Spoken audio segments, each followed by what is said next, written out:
Consumers want to be able to charge their EVs in under 60 minutes.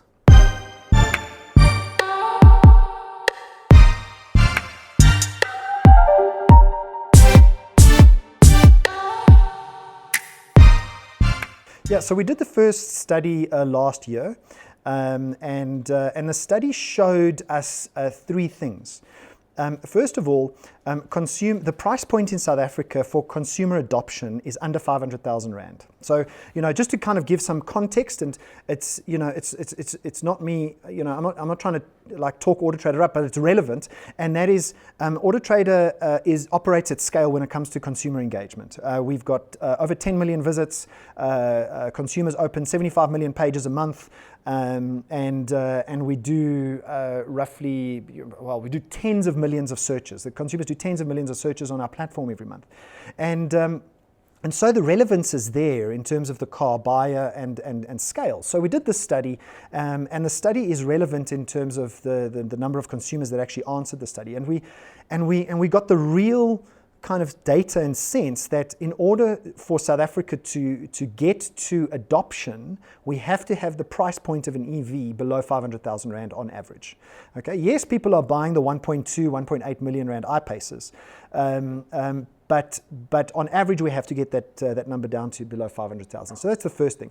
The second thing in last year's study was that range anxiety was a factor. So for us, that's more of an education thing than a reality. Okay, and then the third big thing was charging time. Consumers want to be able to charge their EVs in under 60 minutes. Okay, now again, that's an education thing because there has to be this behavioral change in treating your EV like you treat your phone. You charge it, so it's almost like the ABCs of EVs. Always be charging. Yeah, sure. And almost like your iPhone or your phone, you charge it whenever you let the phone rest. So you always got to be charging. Whereas in an ICE vehicle, you let the fuel tank run down to the light and then you fill it. EV doesn't work that way. So all of those questions are really the answers to the study we got in those three categories are, besides the price point, because I think that is independent. The other two are really an education thing. Consumers are misunderstanding how to live with an EV. And as I said, I've been living with one for more than 2 months. And then we did an update to that study at the beginning of this year. And price point still under 500,000 Rand, so that was good to see that it wasn't a once-off kind of like blip in the matrix. But because of all the work that I think everybody's doing over the last year, the range anxiety has come down. It hasn't come down by a lot, but it's come down, and also the expectations around charging has dissipated.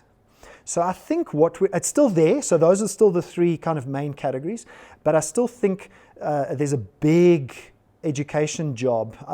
Education, I suppose, but just enlightening, of the consumer that it's different. And then I think the other thing that stood out for me in the studies, in the update as well as the original study, was the perception of what brands have EVs in our country. Believe it or not, the consumers think that we have Teslas. So it just goes to show you that the market needs the stuff you guys are doing at the e-mobility conference South Africa. The country needs this because it's those things that consumers are misunderstanding. There are no Teslas, and then I think the other thing that stood out for me, people think there are Toyota EVs. Okay, there aren't any Toyota. And we see that as searches on our website. So we can see when someone searches for an EV that doesn't exist. And we've had searches for the Toyota Hilux in EV. And it doesn't exist. I mean, the Ford F-150 is probably going to be one of the first ones that come to South Africa, when it comes. So. But can you imagine an electric Hilux, George, and how well that would sell? Oh, Africa is painted red by Toyota. They're missing a trick. I think they should bring one here ASAP.